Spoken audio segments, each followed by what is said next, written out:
નમસ્કાર મિત્રો, વિડીયોમાં તમારું સ્વાગત છે। જી હા મિત્રો, અત્યારે હાલ મોટા અને મહત્વના સમાચાર સામે આવી રહ્યા છે। તો મિત્રો, સમાચારમાં વાત કરીએ તો બનાસકાંઠા જિલ્લાના ધાનેરામાં ખચમચાવી નાખે તેવી ઘટના સામે આવી છે, જેમાં વૃદ્ધો અને નિરાધારો માટે ભોજન પૂરું પાડતા ખીચડી ઘરમાં રસોડામાં અચાનક પ્રચંડ કુકર બ્લાસ્ટ થયો હતો। આ દુર્ઘટના ત્યારે ઘટી જ્યારે રસોડામાં કઠોળ બાફવા માટે મૂકવામાં આવ્યા હતા। બ્લાસ્ટ એટલો શક્તિશાળી હતો કે રસોડાના ઉપરના પતરા ઉડી ગયા હતા અને રાંધણ સાધનો વ્યાપક નુકસાન પહોંચ્યું હતું। તો આ સમગ્ર ઘટના સીસીટીવી ફૂટેજમાં પણ સામે આવી છે, જેમાં ધડાકાની તીવ્રતા જોઈ શકાય છે।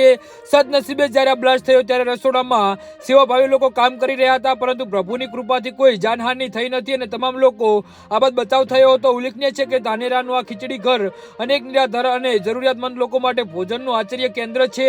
આ અકસ્માતના પગલે રસોડામાં મોટું આર્થિક નુકસાન થયું છે, પરંતુ સમય સૂચકતા નસીબના જોરથી મોટી હોનારત ટળી છે। હાલ આ બ્લાસ્ટના ફૂટેજ સોશિયલ મીડિયા પર વાયરલ થઈ રહ્યા છે।